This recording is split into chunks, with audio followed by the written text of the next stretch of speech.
நம்ம யாரும் எதிர்பார்க்காத ஒரு கூட்டணி தேமுதிக திமுக கூட்டணி இணைந்தது. திமுகவோட வந்து தேமுதிக இணைஞ்சிச்சு. நம்ம இது வந்து யாரும் எதிர்பார்க்கல அப்படிலாம் சொல்ல மாட்டேன். நம்ம ஆல்ரெடி சொல்லியிருக்கோம் நம்ம வீடியோவில் திமுக கூட தான் தேமுதிக இணைய போகுது அப்படின்னு சொல்லியிருந்தோம். காரணம் என்னன்னா அவங்களுக்கு இருந்து ரெண்டு ஆப்ஷன் தான். தேமுதிகவுக்கு ரெண்டு ஆப்ஷன் தான். ஒன்று அதிமுக கூட போகணும், இல்லைன்னா திமுக கூட போகணும். அப்படின்றபோது அவங்க வந்து அதிமுக கூட வந்து சில காரணங்களால் வந்து வந்து அவாய்ட் பண்ணாங்க. முடிஞ்சதையும் வந்து நம்ம கூட அவங்க கூட கூட்டணி வைக்கக்கூடாது. ஏன்னா இதுக்கு முன்னாடி வந்து ஒரு சில வாக்குறுதிகளை கொடுத்தாங்க. அது வந்து அவங்க நிறைவேற்றலை. ஏன்னா அவங்க வந்து இதுக்கு முன்னாடி வந்து எம்பி சீட் ஒன்று கேட்டிருந்தாங்க, ஒரு குறிப்பிட்ட தொகுதியெலாம் கேட்டிருந்தாங்க. அதில் வந்து அவங்களுக்கு கிடைக்காதனால வந்து அதிமுக பக்கம் வந்து அவங்க வந்து போகிறதுக்கான வாய்ப்புகள் கம்மி தான். ஏன்னா தேமுதிக வந்து அதிமுக சைடில் வந்து கொஞ்சம் அதிருப்தியில் இருந்தாங்க. அதனால் வந்து அந்த பக்கம் போகிறதுக்கான வாய்ப்புகள் இல்லை அப்படின்னு தான் சொல்லணும். ரெண்டாவது ஆப்ஷன் என்ன, அவங்க வந்து திமுக கூட தான் கூட்டணி வச்சாகணும். ஏன்னா இப்போ புதுசாக கட்சி அமைஞ்சிருக்கிற நம்ம தாவிக்க கூட போக முடியாது. ஏன்னா அவங்க வந்து அவங்க கூட கூட்டணி வச்சு நம்ம வந்து இப்போ எலெக்ஷன் நிற்கிறாங்க அப்படின்னா அவங்களே எத்தனை தொகுதியில் ஜெயிக்க போகிறாங்கன்னு தெரியல. அவங்கள நம்பி நம்ம எப்படி கூட்டணி வைக்கிறது? ஸோ அதனால வந்து அதுக்கான வாய்ப்புகள் கம்மி தான் அப்படின்னு தான் பேசப்பட்டுச்சு. ஸோ ஓகே, இப்போ திமுக கூட கூட்டணி வச்சிருக்காங்க. ஏன்னா இப்போ திமுக வந்து இப்போ தேமுதிகவுக்கு நேர் எதிராக இருந்தாங்க. இப்போ கேப்டன் கட்சி ஆரம்பிச்ச காலத்துல இருந்து இப்போ வரைக்கும் வந்து அவங்க திமுக வந்து அவங்க நேர் எதிரே தான் பார்த்துருந்தாங்க. அப்படி இருக்கும்போது இவங்க தான் கூட்டணி வச்சிருக்காங்கன்னா ஏதோ ஒரு காரணத்தோட தான் கூட்டணி வச்சிருப்பாங்க. சரி, அது என்ன தெரிஞ்சுப்போம் அப்படின்ட்டு நம்ம வந்து நேரடியாக நம்ம அந்நியர் பிரேமலதா அவங்களுக்கு ஃபோன் அடித்தோம். இது மாதிரி வந்து அவங்க கூட்டணி பற்றி தெரிஞ்சுக்கலாம் அப்படின்னு ஃபோன் அடித்தா அப்போ வந்து அவங்க ஃபோன் எடுக்கல. இப்போ கூட்டணி வந்து பிஸியாக இருப்பாங்க இல்லையா, எதிர்பார்க்காத கூட்டணி நம்ம பிஸியாக இருப்பாங்க, ஆனால் ஃபோன் எடுக்கல. சரி ஓகே, நம்ம நெருங்கி வட்டத்துக்கு ஃபோன் பண்ணோம். அந்நியரோட நெருங்கி வட்டத்துக்கு வந்து ஃபோன் பண்ணோம். இது மாதிரி இந்த கூட்டணி குறித்து தெரிஞ்சுக்கலாம் அப்படின்னு ஃபோன் பண்ணும்போது அப்போ ஒரு முக்கிய புள்ளி ஃபோன் எடுத்து சொல்லுங்க தம்பி அப்படின்னாரு. நான் உடனே வாழ்த்துக்கள் சொன்னேன். நான் வாழ்த்துக்கள்ண்ணா, இந்த கூட்டணி நாங்கள் எதிர்பார்த்தது தான், பட் டக்குன்னு அமைஞ்சிருச்சு, வாழ்த்துக்கள்ண்ணா. பட் ஆனால் இதுக்கான காரணம் என்னன்னா அப்படின்னு கேட்டேன் நான். இது எப்படி சொல்கிறது அப்படின்னு மாதிரி கேட்டேன். இல்லைண்ணா நீங்கள் சொல்லுங்கள், ஏன்னா நம்ம தொண்டர்களுக்கு தெரிஞ்சுக்கணும், அதுக்காக நீங்கள் சொல்லி தான் ஆகணும் அப்படின்னா. அப்போ அவர் சொன்னார், தம்பி கேப்டன் கட்சி ஆரம்பித்த காலத்துலேருந்து இப்போ வரைக்குமே நாங்கள் வந்து திமுக அகேன்ஸ்டாக தான் செயல்பட்டுருக்கோம். அவங்க கூட எங்களுக்கு கூட்டணி வைக்கிறதுக்கு விருப்பமே கிடையாது. பட் ஆனால் அதையும் மீறி நாங்கள் வச்சிருக்கோம், ஒரு சில காரணங்கள் இருக்குது. என்னன்னா இப்போ 2011 வந்து நம்ம கேப்டன் எம்எல்ஏ ஆனார் பற்றியா, அதுக்கப்புறம் வந்து நம்ம கட்சியில் வந்து பெருசாக சொல்லிக்கிற மாதிரி யார் எம்எல்ஏ கிடையாது, எம்பியும் கிடையாது. ஸோ நம்மளுடைய இருக்க நம்ம கட்சியோட செல்வாக்கு வந்து படிப்படியாக குறைஞ்சிட்டு வருது. அந்த நம்ம செல்வாக்கை மீட்டெடுக்கணும், நம்ம தேமுதிகவோட செல்வாக்கை நிரூபிக்கணும் அப்படின்னா வந்து நம்ம வந்து ஜெயிக்கிற குதிரையில் தான் பந்தயம் கட்டணும்.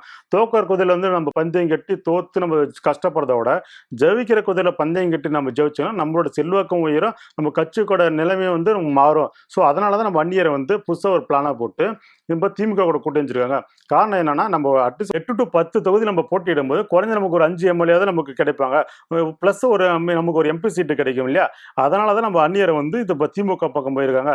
இப்போ என்னன்னா இப்போ வந்து தேமுதிக வந்து இப்போ அந்நியர் வந்து தனிப்பட்ட முடிவு கிடையாது. அவங்க வந்து கட்சி தொண்டர்களுடைய நிர்வாகிகிட்ட கலந்து ஆலோசனை பண்ணனால தான் இந்த முடிவு எடுத்துருக்காங்க. இப்போ நிர்வாகிகள் தொண்டர்கள் நம்ம என்ன சொல்லியிருக்காங்க அப்படின்னா, நீங்கள் வந்து அதிமுகவோட கூட்டணி வச்சிங்கன்னா நாளைக்கு அது வந்து தோத்தாலோ இல்லை அதை நமக்கு எதிர்பார்த்த தொகுதி கிடைக்கலன்னா நமக்கு தான் கஷ்டம். நம்ம இருக்கிற ஒரே ஆப்ஷனு இதுதான். இதை நம்ம பயன்படுத்தினா மட்டும்தான் நம்ம 2026 வந்து நம்மளுடைய செல்வாக்கு நிர்வகிக்க முடியும். ஸோ நாம் வந்து திமுக கூட கூட்டணி வைக்கிறது தான் நல்லது அப்படின்ற மாதிரி அவங்க விருப்பப்பட்டாங்க. ஸோ அதனால தான் வந்து நம்ம அந்நியர் வந்து இந்த முடிவு எடுத்துருக்காங்க அப்படின்ற மாதிரி சொன்னார்.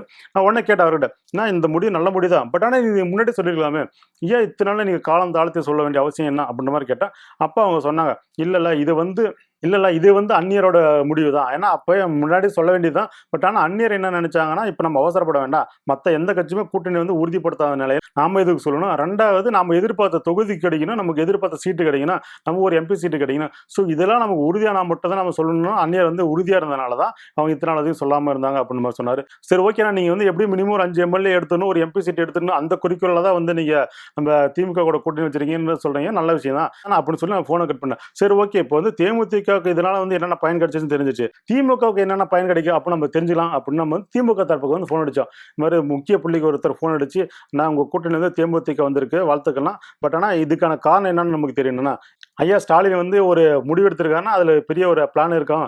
பிளான் இல்லாமல் ஐயா வந்து முடிவு எடுக்க மாட்டார். ஏன்னா இதுக்கு முன்னாடி கலைஞர் ஐயா வந்து ட்ரை பண்ணார், எப்படியாவது நம்ம தேமுதிக வந்து உள்ள கொண்டு வரணும், பட் அவராலே முடியாத வந்து இப்போ ஐயா ஸ்டாலின் வந்து செஞ்சிருக்காருன்னா ஏதோ ஒரு காரணம் இருக்குன்னா அது என்ன காரணம் சொன்னால் கொஞ்சம் நல்லா இருக்குண்ணா அப்படின்ற மாதிரி கேட்டால் அப்போ அவர் சொன்னார், தம்பி தேமுதிக வந்து நம்ம உள்ள வரது வந்து நமக்கு கூடுதல் பலம் தான். காரணம் என்னன்னா இப்போ காங்கிரஸ் வந்து நமக்கு ஆட்சியில் பங்கு அதிகாரத்தில் பங்குன்னு கேட்டுக்கிறாங்க.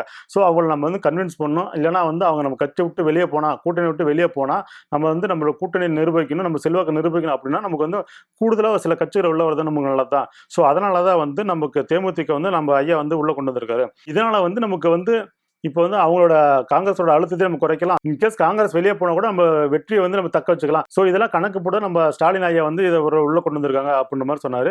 ஓகேண்ணா அப்படின்னு சொல்லி போன் வச்சேன். ஸோ இதனால வந்து இப்போ என்னன்னா, இப்போ தேமுதிக திமுக கூட கூட்டணி வச்சதுனால இப்போ இவங்களுக்கு அதிமுகவுக்கு தான் இழப்பு அப்படின்னு சொல்லணும். காரணம் என்னன்னா, இப்போ வந்து இவங்க எப்படியாவது நம்ம திமுக வீழ்த்தணும் அப்படின்னா இருக்கிற எல்லா கட்சியும் நம்ம கூட கூட்டணி வச்சு நம்ம வந்து ஜெயிக்கலாம். அந்த கணக்குல தான் அந்த அதிமுக இருந்தாங்க. இப்போ வந்து யார் எதிர்பார்க்காததுமா திமுக வந்து தேமுதிக உள்ள இழுத்தனால வந்து இப்போ இவங்களுக்கு ஒரு சின்ன சர்க்கிள் அப்படின்னு சொல்லணும். ஏன்னா இப்போ டெல்லி வந்து ஓவர் அழுத்தம் கொடுத்துட்டு இருக்குது. எப்படியா நீங்க ஓபிஎஸ் உள்ள கொண்டு வாங்க, தேமுதிக உள்ள கொண்டு வாங்க. ஸோ இதெல்லாம் நடக்காதனால வந்து இப்போ அதிமுக வந்து சின்ன ஒரு அதிர்ச்சி இருக்குன்னு தான் சொல்லணும். எது எப்படியோ இப்போ தேமுதிக திமுகவோட கூட்டணி எப்படி இருக்குது, தொண்டர்கள் என்ன நினைக்கிறாங்க, மக்கள் என்ன நினைக்கிறாங்க, அவங்களோட செல்வாக்கு எப்படி இருக்குன்னு நம்ம பொறுத்திருந்து பார்ப்போம். நன்றி, வணக்கம்.